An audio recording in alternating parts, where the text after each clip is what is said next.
Bonjour, je suis tellement fière d'être ici à Montréal avec les candidats verts, députés verts, tout le monde ensemble dans notre annonce vers les questions de la culture au Québec. Nous avons eu dans notre plateforme déjà les politiques vers notre situation au Canada et l'engagement profond du Parti vert du Canada en faveur de notre culture, des arts, d'appui des arts, financement. Aujourd'hui, je vais présenter Daniel Green, mon chef adjoint, candidat d'Outremont, et aussi Pierre Nantel, candidat de Longueuil-Saint-Hubert, où il était maintenant, et il y a 8 ans qu'il était le député de Longueuil à Saint-Hubert, maintenant candidat du Parti vert, et aussi notre collègue de quelle circonscription? C'est Laurier-Sainte-Marie. Ah oui, c'est Laurier-Sainte-Marie.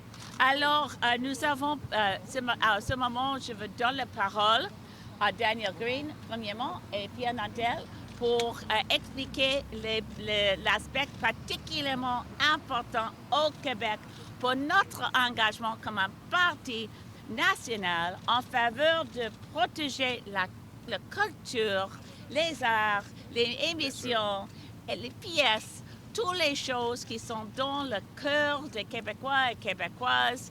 Et maintenant, à Daniel. Alors,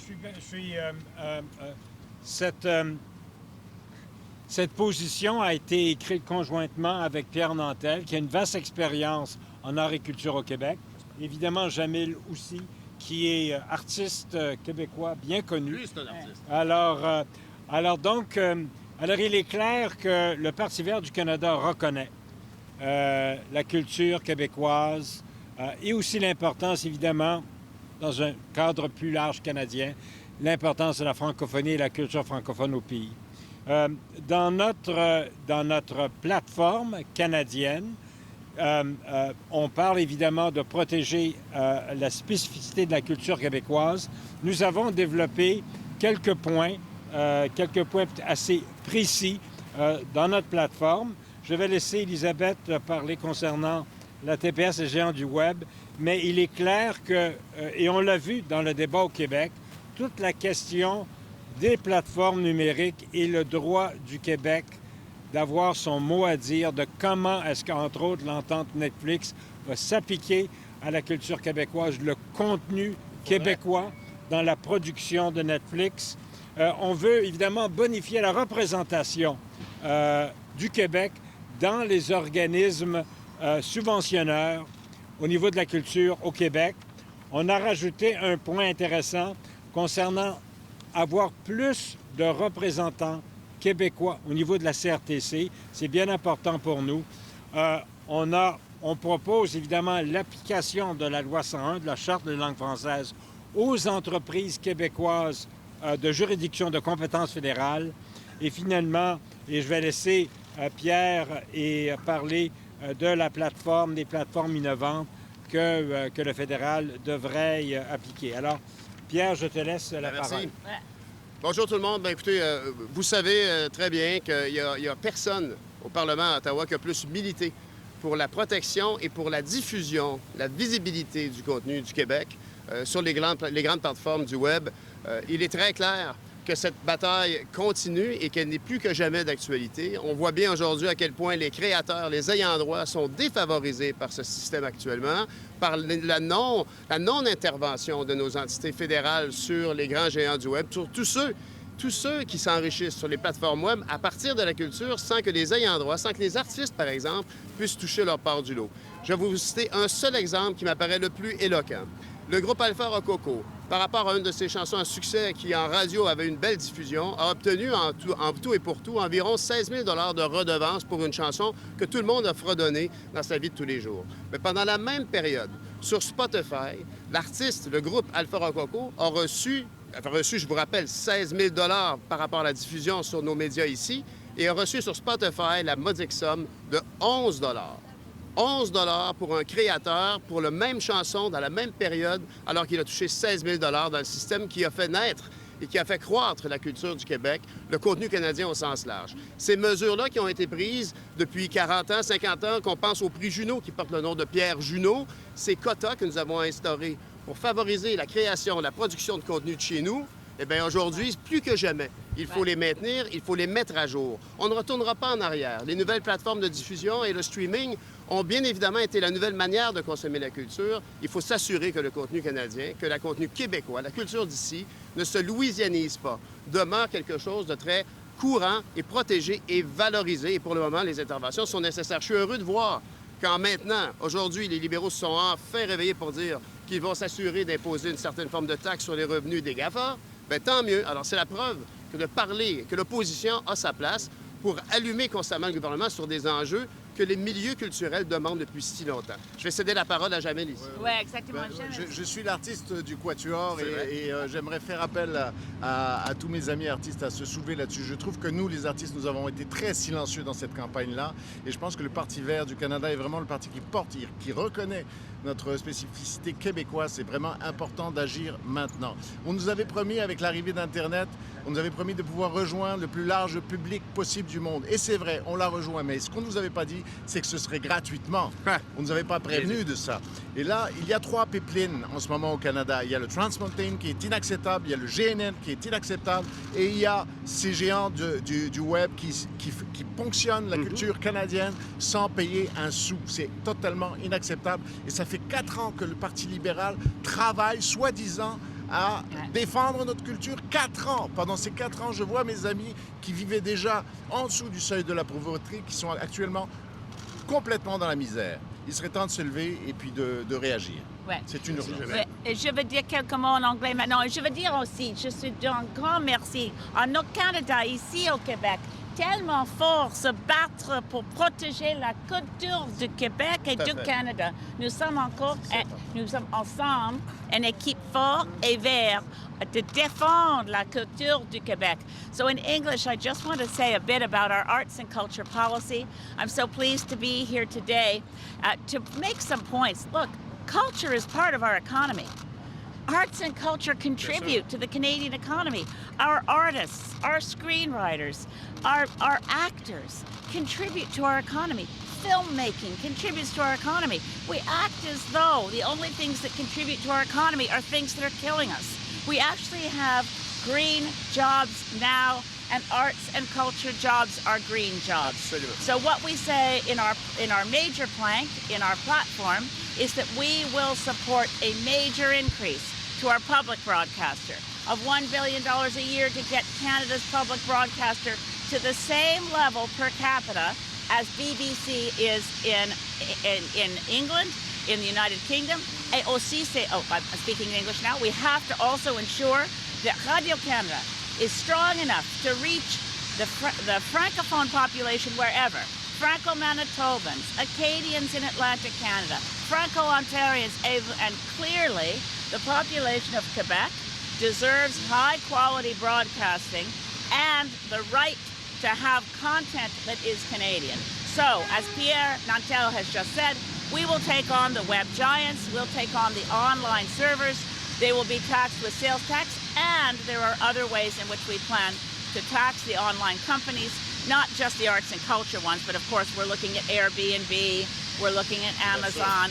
But in terms of arts and culture, Netflix is outside of our normal Canadian content rules of the CRTC. This has to change. It's too large a risk to the Canadian culture and even more a risk to the culture of Quebecois, the culture of Quebec needs to be protected from content that streams into our homes online that has nothing to do with Canada. So yes, there have been some Canadian programming that's been very successful, but we need to be able to ensure that our culture survives, Quebec culture survives, la francophonie and the culture of Francophone Canada is able to compete with online giants that take billions in profits out of our country, and yet they don't pay taxes. We're also going to level the playing field where right now, if you advertise on Google or Facebook, you get a business deduction that's enormous. It amounts to almost $1 billion a year of foregone tax revenue that the government of Canada is essentially encouraging that businesses and others put their ads on Facebook and Google because there's a loophole. So our daily newspapers across Canada are suffering because their advertising revenue, you know, I'm older than my friends. I'm older than almost anyone right now. But at 65, I remember when if you wanted to find an apartment to rent, you went to your newspaper. If you wanted to find a puppy for your daughter, you went to your newspaper. Now you go online. And those online ads have an unfair tax benefit that we will close. We will close that loophole. There are many aspects to our arts and culture policy because we believe that Canadian artistic community, whether it's the people who are behind the cameras and holding the camera, people in front of the cameras, people writing novels, poets. I have some wonderful poets in my writing. Lorna Crozier is one of the poets in my writing. Poets are part of Canada's economy. Writers are part of Canada's economy. And painters. And we need to support the arts in this country more than we do right now. That's my summary in English. Je dis encore un grand merci à jamais pour présenter comme Canada Parti Vert. Je suis tellement fière avec ça. Merci, merci à Daniel, merci à Pierre. Nous sommes tous les quatre maintenant disponibles pour les questions en anglais ou en français. Vous parlez de taxer les géants. Qu'est-ce qui nous assure qu'une fois élus, si vous étiez au pouvoir, vous ne feriez pas de la plaventrisme devant ces géants-là? Oui. Je peux y aller? Je peux y aller. Oui, nous restons début. Parce que les géants de web, ils ont les grands bénéfices de leur commerce ici au Canada, mais ils en paient presque rien dans les taxes. On doit rester au début et exiger qu'eux le paient leurs taxes. Ici au Québec, il a déjà trouvé une façon de level the playing field, on peut dire, mais pour taxer les géants du web. C'est vraiment important aussi de parler de pouvoir de Facebook. C'est un autre enjeu. C'est la question de le risque d'avoir une influence négative pour nourrir notre système démocratique à cause de les attaques sur Facebook et les pouvoirs étrangers, comme par exemple dans les dernières élections aux États-Unis. C'est une question avec plusieurs aspects. Mais sur l'aspect seulement de culture, des arts et culture, c'est clair qu'on doit catch up avec ces nouveaux mondes, avec un monde sans fil. C'est important de mettre sur pied les réglementations parce que c'est une menace vers notre système maintenant de diffusion, notre système de diffusion des arts, de culture, et pour partager pour tout le Canada la culture du Québec, la culture du Canada vers le reste du monde. C'est pour ça que les géants de web sont une menace. Madame Lapierre, si je peux me permettre, parler d'aplaventrisme. Est-ce que vous avez déjà vu, moi, Pierre Nantel, à plat ventre pour ne pas défendre la culture? Jamais. Je l'ai fait à l'externe, ici, en réseautant dans le milieu culturel, en réseautant et en parlant constamment à la Chambre des communes. Je l'ai fait à l'interne, à l'intérieur du NPD. Vous pouvez compter sur moi, ça va continuer parce que c'est tellement important. La résilience de la culture du Québec, la résilience du contenu canadien en général, d'ailleurs, est quelque chose qu'on ne peut pas laisser tomber maintenant. On est en train de disparaître. Je regarde tous les jeunes enfants qui rentrent à la maternelle cette année, qui ont 5 ans. Et je défie d'aller voir qu'est-ce que ces enfants-là ont écouté, à moins que leurs parents soient des fanatiques qui les ont incités à écouter des plateformes de Télé-Québec. Ces enfants-là ont grandi en écoutant Paw Patrol puis en allant voir des vidéos de skateboard sur YouTube. C'est ça qui doit s'arrêter immédiatement. On va continuer la lutte. Je l'ai toujours fait. On va le faire encore. Ouais. Mais les gens ne veulent pas payer plus. Les gens sont contents d'acheter des services sur Spotify qui ne coûtent pas tellement cher. Les gens se disent préoccupés par le coût de la vie. C'est peut-être pas les compagnies qui vont faire de la pression, mais les citoyens eux-mêmes. Vous allez faire quoi? Oui, mais la situation maintenant où les entreprises comme Facebook et Google ont l'avantage dans notre système de taxes. Comme citoyens, nous avons perdu presque 1 milliard par année parce qu'il y a un échappatoire qui marche seulement pour les géants de web. C'est pour tous les citoyens, les électeurs, ils rendent de bonne dans notre système fiscal d'éliminer les échappatoires. Mais ces politiques n'ont aucune incidence sur le coût auprès du citoyen. La vérité, c'est lorsqu'on parle de simplement appliquer la TPS. sur les abonnements. Écoutez, Netflix a augmenté son tarif, si je me souviens bien, d'environ 5 depuis qu'on parle de ça. La vérité, le parallèle, je ne peux m'empêcher de le faire. Ayant passé au Parti vert, la crise médiatique et la crise climatique sont articulées par les mêmes mécanismes. Les conservateurs ont ignoré les problèmes, tant du côté des médias et de la culture que du côté du climat, pendant 10 ans. Et les libéraux, depuis 4 ans, disent « Ah oui, on va faire quelque chose, on va faire quelque chose, on va. » Ils n'ont factuellement rien fait. La situation a continué de s'empirer. Et ça, il faut que ça change. Alors, la lutte va continuer au Parlement. On restera les grands défenseurs des industries culturelles du Québec. Ouais. Oui. Sur un autre sujet, si je peux me permettre, le Journal de Montréal a compilé vos promesses jusqu'à présent. Ouais. On parle de 96,7 milliards de dollars. Ouais. Comment on va financer tout ça? C'est financé dans le même budget qui est disponible, transparent. Nous avons les nouvelles sources de revenus. Et notre budget, nous sommes le seul parti dans ces élections avec une plateforme complète et transparente, puis aussi avec un budget transparent et disponible sur notre site web. Et aussi, l'ancien commissaire de budget parlementaire, Kevin Page, a donné notre budget à note il marche, c'est bon, parce que nous avons les sources de revenus plus grandes que les nouvelles dépenses. Et en 5 années, nous sommes prêts d'avoir un budget équilibre en 5 années. C'est clair que nous avons les sources de revenus, par exemple, nous pouvons et nous devons éliminer les subventions pour énergie fossile. C'est une promesse que M. Harper a fait et M. Trudeau a fait une même promesse, mais tous les deux ont augmenté le niveau de subventions des sources de revenus publics vers les entreprises énormes sur énergie fossile, à annuler l'oléoduc Trans Mountain. Là, nous avons, avec le moment que nous pouvons, et c'est clair que c'est notre engagement d'annuler Trans Mountain, éliminer le coût de 13 milliards de dollars pour construire un oléoduc que personne, pas personne, M. Kenny, pense que c'est une bonne idée, mais les autres qui ont fait une vraie étude de l'impact économique de Trans Mountain, ce n'est pas une bonne idée pour notre économie. Et plus fort, c'est une idée affreuse pour notre climat.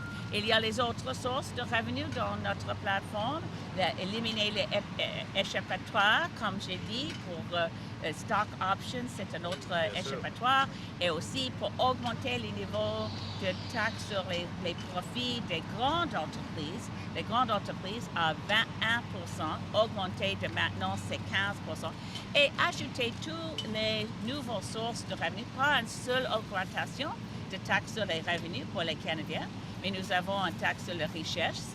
Personne avec une richesse de plus de 20 millions de dollars personnellement, une taxe de 1%. Avec tous les nouvelles sources de revenus, nous avons un budget équilibré en 5 ans.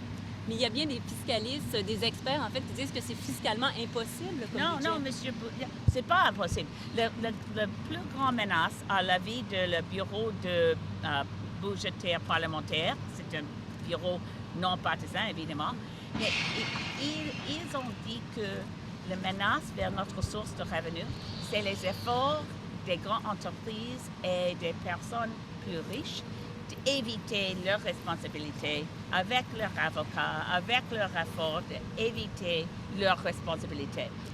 Pour moi, je suis étonnée que ça, c'est la menace.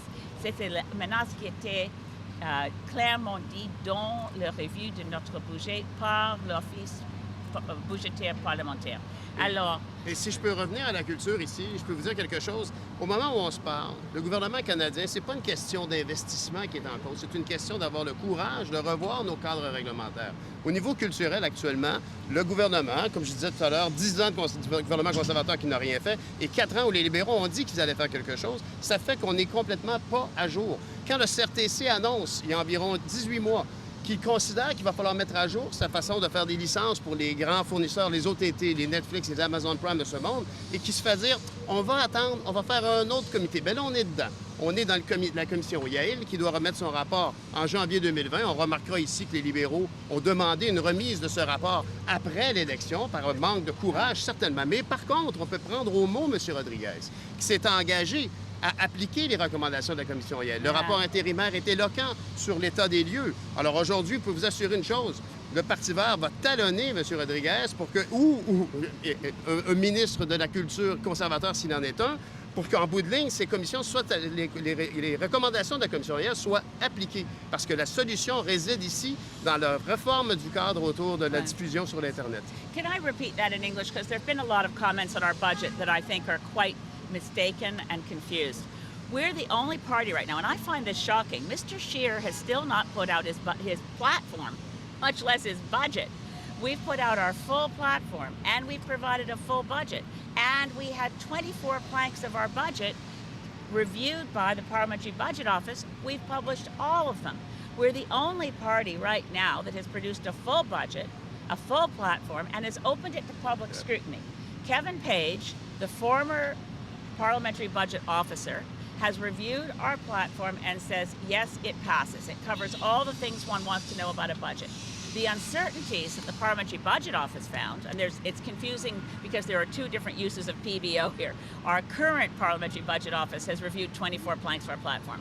The former Parliamentary Budget Officer, Kevin Page, and the Institute for Fiscal Studies and Democracy at University of Ottawa reviewed the full budget, including the 24 planks that have been reviewed by PBO. So we are the most complete, the most transparent, and right now the only ones in this election who've given Canadians a chance to see this is where we find the money, this is where we spend it, this is how we balance the budget in 5 years. And yes, Kevin Page, in reviewing our full background documentation, gave us a passing grade.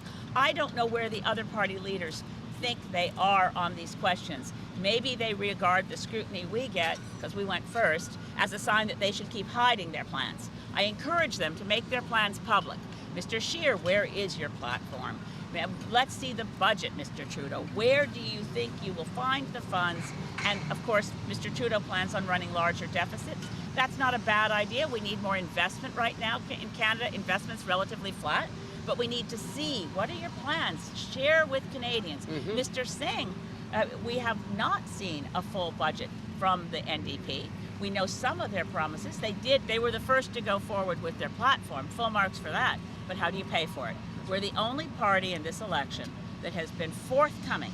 Our full platform is available online. Our full budget is available online, and more than that, our risk analysis of where our projections might be too modest or too large, that's available. Anyone can read our full documentation. And I'm very proud of the fact that, yes, we are ambitious, because we have real problems. Canadians need action on affordability. They need to know someone has their back to eliminate tuition, invest in post-secondary education, bring in real pharmacare, universal, single-payer pharmacare. And that's one of our biggest ticket items. That's $26 billion in the first year. But over time, it will save the Canadian economy and our healthcare system billions more. It's a net win. But going first on it means a big hit to the budget. That's why we're taxing these, well, it's a fairness issue, these giants, Netflix and Google and Facebook. I mean, governments around the world quake at the thought of actually taking on Facebook. We have to take them on. They actually exert a negative impact on our democracy. They mine our private data for profits that they keep externally and don't pay tax. There's some basic fairness issues that Greens are going to address, including having the first tax commission since the 1960s to figure out if our immense tax code works for Canadians or not. Does it only work for the wealthiest, or does it work for regular, hardworking Canadians? We haven't had a tax commission since the 1960s, and you can just talk to any tax accountant you want to find, and they can tell you that they find the tax code impenetrable, hard to use, so layered with boutique tax cuts and favors for the wealthy.